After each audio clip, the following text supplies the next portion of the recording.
E aí, galera, deu Fluminense na final do Mundial de Clubes e vamos acompanhar a imprensa esportiva falando tudo sobre o Fluminense na final do Mundial de Clubes. O Manchester joga hoje, se o Manchester passar, enfrenta a equipe do Fluminense na sexta-feira, valendo aí o título do Mundial de Clubes. O Fluminense em busca do seu título inédito do Mundial de Clubes. O Fluminense conquistou esse ano sua primeira Libertadores e agora busca seu primeiro Mundial de Clubes. Será que o Fluminense tem chance contra o Manchester City? O Manchester City está a 6 jogos sem vencer, então o Fluminense pode se aproveitar desse mau momento da equipe do Guardiola, né? E quem sabe o Fernando Diniz consiga esse título aí inédito para o torcedor tricolor. Estavam no meio do caminho e voltaram. As bolas defendidas pelo Fábio foram importantes. O Fábio teve uma atuação muito segura, passou muita calma para o time, a bola ia, ele não se assustava, ele fazia defesa com tranquilidade. Mas, normalmente, tinha sempre alguém na marcação junto, dificultando, encurtando o espaço para o adversário da marcação, porque isso faz parte da estratégia de recomposição do Fluminense também. Pode sofrer gol? Pode. Mas o jogador não entra, na maioria das vezes, completamente livre. Felipe Melo chegou em cima do laço naquela jogada do Percital no início do jogo. Em outras situações, tem sempre alguém ali atrapalhando. Pode acontecer. Imagino eu que se você pegar um time como o City, que tem ali um Haaland, a tendência é que ele vai conseguir aproveitar melhor as oportunidades. Mas faz parte do Fluminense.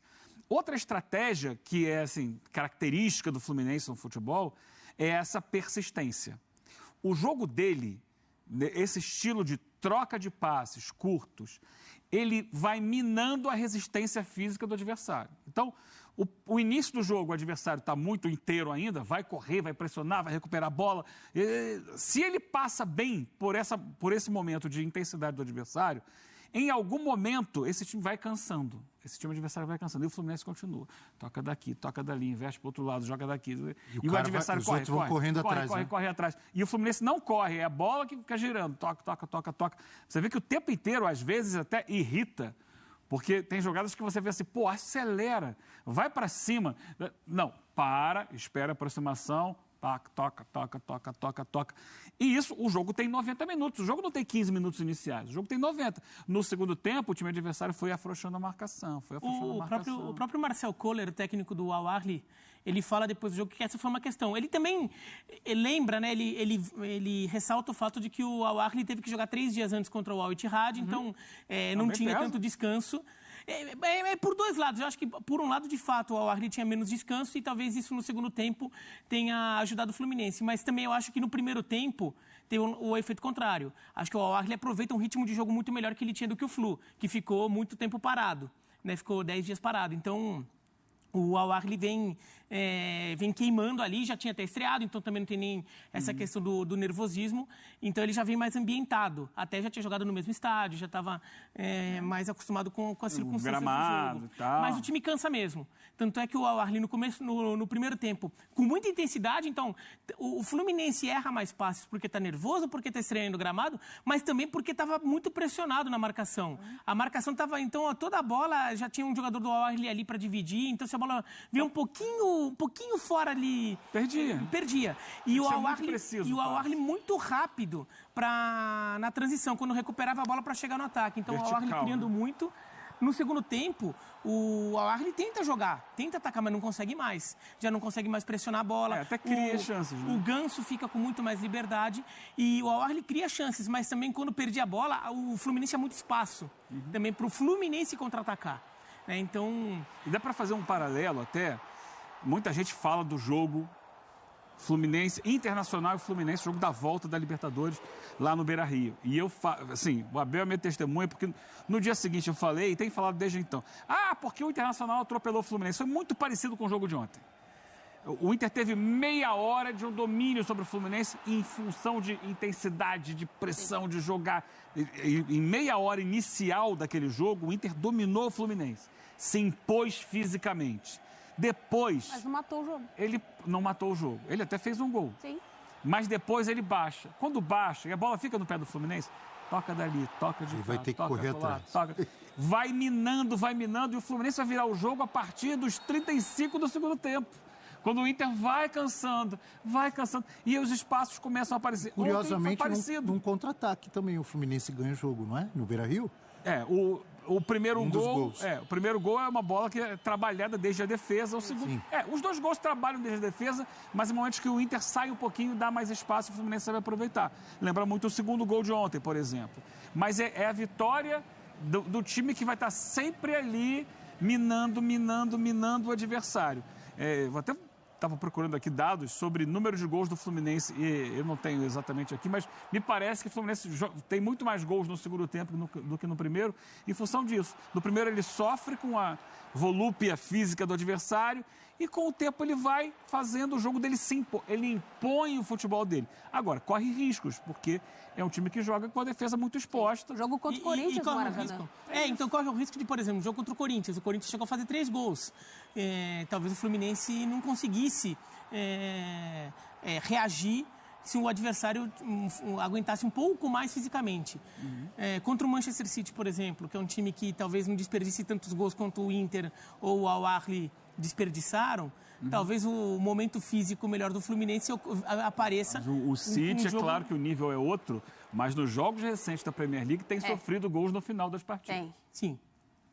Contra o Crystal Palace sofreu 2. E no final do jogo, já aos 70 e poucos minutos, o City sofre gols, e porque convida o time adversário também a participar do seu campo defensivo. Vem pra cá, convida. Se você convida...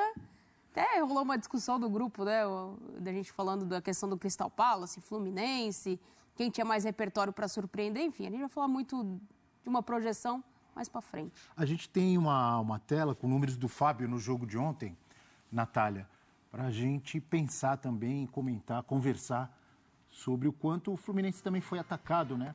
Grande atuação, e aí eu sempre falo isso. Foi muito atacado, foi pressionado. Mérito do Fluminense de ter um grande goleiro. Sim. O goleiro faz parte do time. Eu sempre falo isso em relação ao Cássio, historicamente, no Corinthians. O Everton no Palmeiras, não é? E ele foi pinçado no mercado. Oportunidade de mercado. Exatamente, porque era um goleiro que estava saindo, enquanto a gente acompanha os números dele na tela, Abel. 20 finalizações. Exatamente. 6 grandes defesas. Aliás, 6 defesas. Olha aí, Natália. Então, e assim, a gente viu que tiveram defesas, tem 2 momentos em que são 2 cabeçadas, em que os jogadores cortam no meio dos 2 zagueiros. Então sai ali cara a cara com ele. O cara podia ter cabeceado pro chão. Não interessa, ele estava ali para garantir. Tem goleiro que ia tomar esse gol.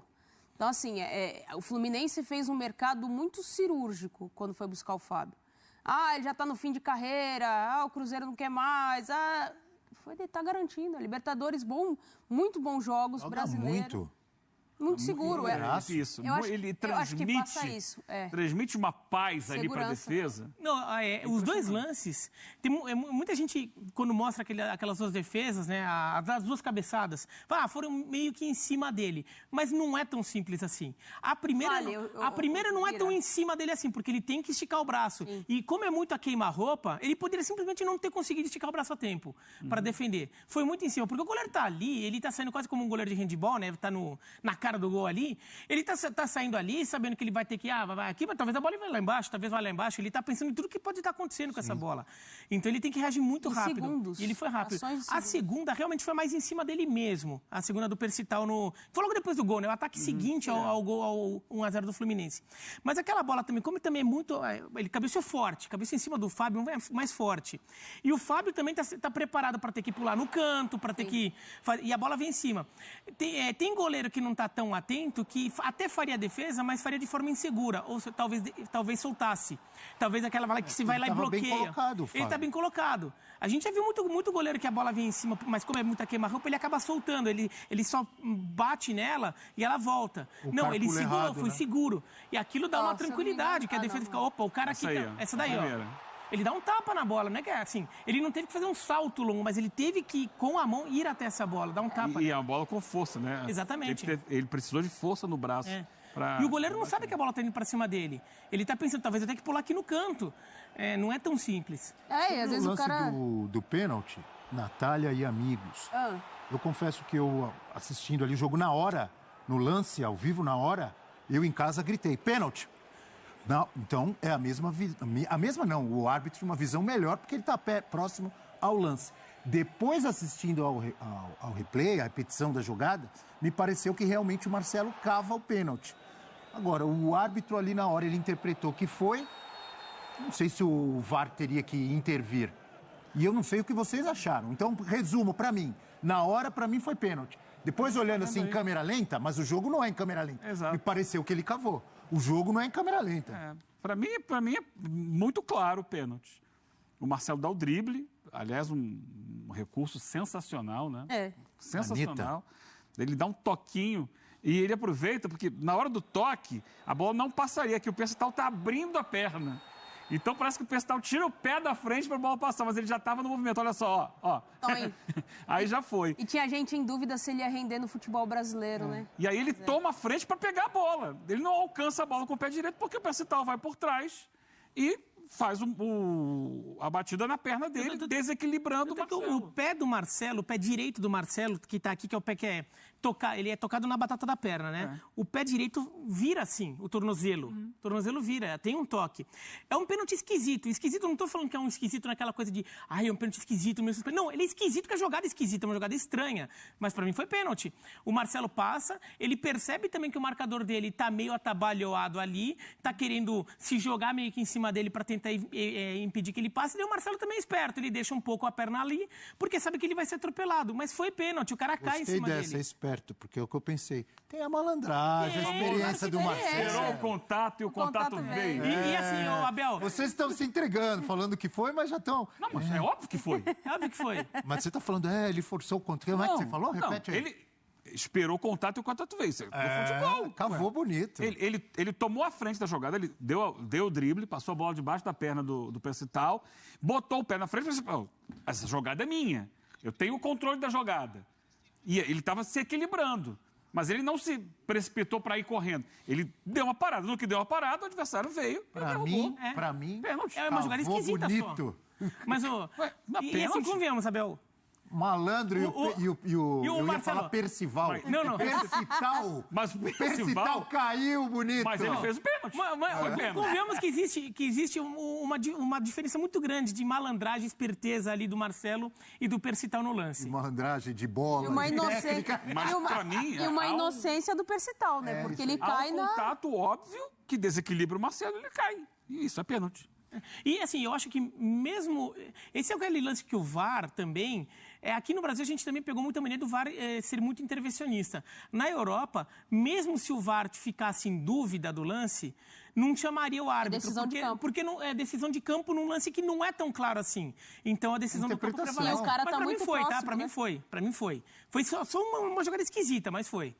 Ficou 2-2 aqui. Ficou 2-2. Eu achei que o Marcelo deu uma forçada e foi. Percival caiu. Mas não acho um absurdo total. também não Mas acho é um absurdo, interpretação. Será que a gente tem alguém pra dar o voto de Minerva aqui? André Linares vai desempatar. Para você, André Linares, foi pênalti ou não foi? André Linares ao vivo lá da Arábia Saudita, atualizando as informações do Fluminense. Tudo bem, Linares? Bom dia. Boa tarde para você.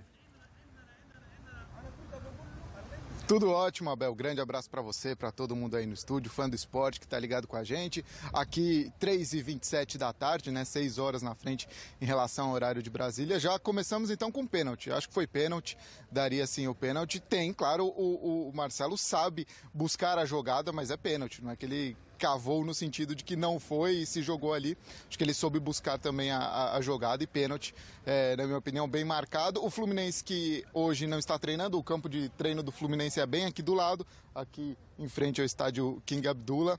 Hoje a equipe com dia livre, podendo descansar depois dessa classificação de estar na final do Mundial de Clubes pela primeira vez.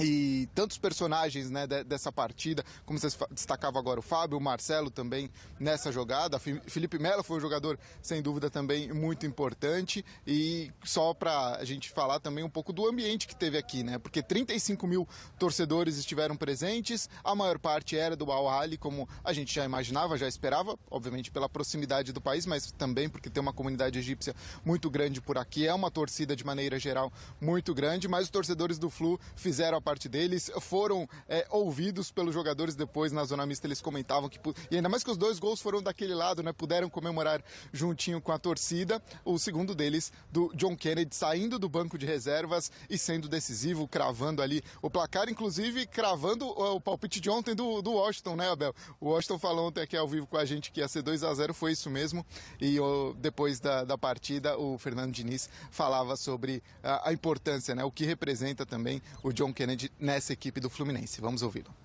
Ele é um jogador certamente com muito potencial de ser um jogador brilhante. Falo brilhante mesmo. Ser um cara que pode jogar na seleção brasileira, de decidir Libertadores, decidir Copa do Mundo. O potencial ele tem. A gente não sabe se isso vai acontecer. Tem uma estrada muito longa para ele percorrer, mas o potencial ele tem. É muito grande. E é um cara que tem o carisma do gol, um cara bem predestinado para fazer gol. Além dele saber fazer gol, tem uma atração entre ele e o gol. Então, ele é e dá para perceber, quando ele entra, que ele está num momento especial, que percebe-se em poucos toques a diferença. Porque o John Kennedy é um jogador que ele nunca teve treinado. Porque ele vinha, jogava, sumia, dava problema, aquele negócio. Agora ele virou um cara muito mais profissional, então ele está mais treinado. Então, ele está mais treinado, ele está muito treinado. Ele é um cara que pode, de fato, decidir jogo. Ele não tem a obrigatoriedade de decidir jogo, mas ele decide jogos, ele fez um gol, podia ter feito outros, deu uma bola para o Cano fazer outro gol. Ele é um jogador, de fato, muito especial. Espero, e a gente trabalha muito para que ele consiga crescer humanamente cada vez mais para dar conta do potencial gigante que ele tem. Não faltaram elogios sobre o que o Kennedy é hoje, também sobre o potencial dele, jogador que inclusive, né, fez o gol, nada menos que o gol do título, né, em 4 de novembro da Libertadores, e agora também sendo decisivo para essa equipe do Flu, Abel. E você sabe, Linares, que essa fala do Fernando Diniz chamou muito a atenção do amigo Bira aqui. Você achou algo estranho, alguma contradição? Não, eu só fiz uma brincadeira. Bira, fala o que você falou aqui. Foi só uma brincadeira, porque ele falou que o John Kennedy é jogador de decidir jogo de Copa do Mundo, jogador de seleção brasileira. Acho que o Fernando Diniz tá cutucando o técnico da seleção por não convocar o John Kennedy. É ele que manda. É só ele chamar o John Kennedy agora, né? É ou não é? Hein, Eugênio? Eu retroquei o Bira aqui e perguntei, será que ele ainda é o técnico da seleção brasileira? Tecnicamente ele tem contrato, né? Sim. Mas o que ia chegar? Ele tem contrato. Não, tô falando porque o presidente da CBF não é mais o mesmo presidente. Tecnicamente ele é. Agora presidente. Tem que ver se quando chegar a próxima data FIFA, quando ele voltará a ser técnico da seleção ativamente em março, como é que vai estar o cenário. Mas essa foi boa, gostei, Bira. Galera, o Fluminense fez um bom segundo tempo, na minha opinião sofreu bastante no primeiro, mas o Fluminense não pode cometer os mesmos erros que cometeu, né, contra o Manchester City, porque contra o Manchester City não perdoa, é uma equipe muito forte, é uma equipe que vai, independente de estar numa sequência de 6 jogos sem vencer, mas é outro jogo, independente é outro jogo, não é Premier League, então tem que abrir o olho, o Fluminense tem que abrir o olho e assim... Uma coisa eu estranhei na premiação de melhor jogador dessa partida, na minha opinião, Martinelli. Eu não sei, galera, a opinião de vocês, mas na minha opinião, Martinelli foi o melhor jogador em campo. Jogou muito bem o Martinelli, muito bem mesmo. Não entendi o André ter ganho a premiação do melhor jogador em campo. Na minha opinião, não foi. Não que ele tenha jogado mal, mas ele não foi o melhor. Ficou bem nítido que o Martinelli foi melhor. Bem nítido mesmo. Essa é a minha opinião, né? Essa é a minha opinião. O time do Fluminense jogou bem. John Arias também, se desse o prêmio também de melhor jogador, não seria injusto, que na minha opinião jogou muito. Você vê que muitas coisas do Fluminense passa pelo John Arias, é um cara que tem muita mobilidade, ajuda na marcação, fez o gol do pênalti, o primeiro gol aí do Fluminense, daí foi pênalti no Marcelo, independente do Marcelo ter feito aquela ceninha ali que se jogou, mas foi pênalti, independente disso aí, né, o árbitro estava perto e marcou. Se não fosse pênalti, você pode ter certeza que o VAR ia querer... O árbitro olha no telão, apesar que futebol aí pra fora, Europa, não tem isso, né? Igual aqui no Brasil. Aqui no Brasil, o VAR que apita o jogo. A bola é lateral. Aí chegou o VAR, não foi lateral, entendeu? Aqui no futebol brasileiro funciona assim, mas na Europa não funciona dessa maneira, né? Nenhum lugar do mundo, né? Exemplo, né, que o VAR não precisou nem se entrar, né, intervir nada. O VAR, em nenhum momento a gente ouviu falar em VAR, parecia um jogo que não tinha VAR. Tudo sob o controle da arbitragem. Isso daí é muito bom quando a gente vê um jogo e está sob o controle da arbitragem. Não precisa tudo. O árbitro fica naquela, o VAR o tempo todo. No Brasil, acho que tem que pegar exemplo desses jogos e aplicar aqui no Brasil. O árbitro tem que ter mais autonomia, não tem que ficar atrás do VAR. Entendeu? E o VAR, na minha opinião, tem atrapalhado mais do que tem ajudado no futebol brasileiro. E o Fluminense segue firme na briga pelo título mundial de clubes. É um jogo só, tudo pode acontecer, né? O Manchester tem uma equipe muito melhor, isso daí sem dúvida nenhuma, né? Tem um futebol muito melhor, não tem comparação, mas é um jogo só, tudo pode acontecer. Já vimos outras equipes também conquistando título em um jogo só, já vimos a equipe do Corinthians, já vimos Internacional, muitas equipes brasileiras ganhando em um jogo só. Então o Fluminense está no jogo e tem chance de ser campeão mundial. Só é campeão mundial quem joga. Então o Fluminense está na briga, vai jogar e pode ser campeão do mundial. E se não for campeão também, não tem nada perdido, não tem nada de anormal. Entendeu? Tá jogando contra o Manchester City, não tem essa de querer crucificar. Ah, culpa, não tem culpa não, meu amigo. Tá jogando contra a melhor equipe do mundo, que é o Manchester City. É só isso. E se vencer, meu amigo, pode colocar o Fluminense em outro patamar, galera. E deixa nos comentários a opinião de vocês se o Fluminense tem chance de conquistar o título do Mundial contra a equipe do Manchester City. Deixa nos comentários a opinião de vocês, que é muito importante para o nosso canal.